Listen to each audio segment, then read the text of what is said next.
ಹೋರಾಟ ಮಾಡಿದರು, ಅದರ ಪ್ರತಿಫಲ ಕಮ್ಯುನಿಸಮ್ ಬಂತಲ್ಲೇ. ಆದರೆ ಇವತ್ತು ಡಿಕ್ಟೇಟರ್ ಆಗಿಬಿಟ್ಟದ, ಸರ್ವಾಧಿಕಾರಿ ಆಗಿಬಿಟ್ಟದ.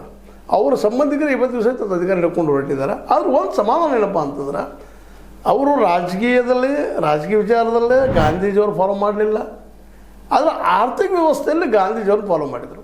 ಸೆಂಟ್ರಲ್ ಆಫ್ ದ ಎಕಾನಮಿ ಮಾಡ್ಕೊಂಡವರು. ಪ್ರತಿಯೊಬ್ಬರಿಗೂ ಉದ್ಯೋಗ ಸಿಗುವಂತಹ ಮ್ಯಾನುಫ್ಯಾಕ್ಚರಿಂಗ್ ಡಿಪಾರ್ಟ್ಮೆಂಟನ್ನು ಎಲ್ಲರಿಗೂ ಹಬ್ಬಿಸುವಂಥ ಕೆಲಸ ಮಾಡಿ ಸ್ಮಾಲ್ ಸ್ಕೇಲ್ ಇಂಡಸ್ಟ್ರಿ ಮತ್ತು MSMEಗಳಂಥವುಗಳನ್ನು ಬೆಳೆಸಿದರು. ಇವತ್ತು ಜಗತ್ತದ ಅತ್ಯಂತ ಬಲಿಷ್ಠ ದೇಶ ಅಂತ ಅಮೆರಿಕ ಜೊತೆ ಕಾಂಪಿಟೇಷನ್ ಮಾಡ್ತಾ ಇದ್ದಾರೆ.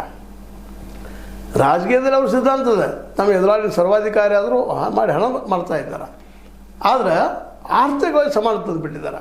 ತರುವಂಥ ಪ್ರಯತ್ನ ಅದರಲ್ಲಿ ಯಶಸ್ವಿನೂ ಆಗಿದ್ದಾರೆ. ಯಾಕಂದರೆ ಅದಕ್ಕೆ ಸಾಕ್ಷಿ ಇವತ್ತು ಅಮೆರಿಕದಂಥ ಅರ್ಥವ್ಯವಸ್ಥೆ ಬಲಿಷ್ಠದಂಥ USA ವಿರುದ್ಧ ಹೋರಾಟ ಮಾಡ್ತಾಯಿದ್ದಾರೆ. ಅದ್ರ ಸಮೀಪ ಹೋಗ್ತಾ ಇದ್ದಾರೆ. ಇವತ್ತು 17-18 ಟ್ರಿಲಿಯನ್ ಡಾಲರ್ ಅವರ ದೇಶದ ಆಸ್ತಿ ಆಗಿದೆ. ಇದು ನಾವು ಇಲ್ಲಿ ನೆನಪಿಟ್ಕೋಬೇಕಾಗಿದೆ. ಪ್ರತಿಯೊಬ್ಬರಲ್ಲೂ ಇವತ್ತು ಶ್ರೀಮಂತಿಗೆ ಬಂದದ ಕಾರಣ ಹಾರ್ಡ್ ವರ್ಕರ್ಸ್ ಅವರೆಲ್ಲ. ನಾವು ಹಾರ್ಡ್ ವರ್ಕರ್ಸ್ ಇದ್ದೀವಿ ರೀ. ನಮ್ಮ ರೈತನು ದಿನ ಏನು ಹೇಳಿದ್ರು 16-18 ತಾಸು ದುಡಿದಾನ. ಅದರ ದುರ್ದೈವ ನಮಗೆ ಮಾರ್ಕೆಟೇ ಇಲ್ಲ. ಅಲ್ಲಿ ಮಾರ್ಕೆಟ್ ಮಾಡಿಕೊಟ್ರು ಅವರು. ಇಲ್ಲೇ ಪ್ರಜಾಪ್ರಭುತ್ವ ಅಂದರೆ ಏನಾಯ್ತಪ್ಪ, ಮಿಕ್ಸ್ಡ್ ಎಕಾನಮಿ ಬಂದ ಈ ಅರ್ಥವ್ಯವಸ್ಥೆ ಕೆಲವು ಜನಕ್ಕೆ ಸಿಕ್ಕೊಂಡು ಬಿಡ್ತು.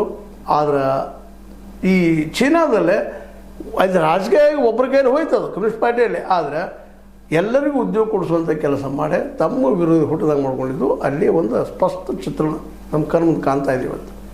ಆ ನೆಲೆಯಲ್ಲಿ ನಕ್ಸಲ್ ಹುಸ್ತನ ಮಾಡಿದ್ರು. ನಮ್ಮಲ್ಲ ಬಂದೂಕು ಹಿಡಿದ್ರು, ಗುಂಡು ಮದ್ದು ಹಿಡಿದ್ರು, ಕಾಡು ಹೊಕ್ಕರು. ಇವತ್ತು ನಿಧಾನಕ್ಕೆ ಖಾಲಿ ಆಗ್ತಾ ಇದ್ದಾರೆ. ಯಾಕಂದ್ರೆ ಸರ್ಕಾರ ಅವರು ನಿರಂತರವಾಗಿ ಬಲಿಷ್ಠ ಇರ್ತದೆ ರೀ. ಅದಕ್ಕೆ ಜನರಲ್ ಟ್ಯಾಕ್ಸ್ ಬರ್ತಿರ್ತದೆ.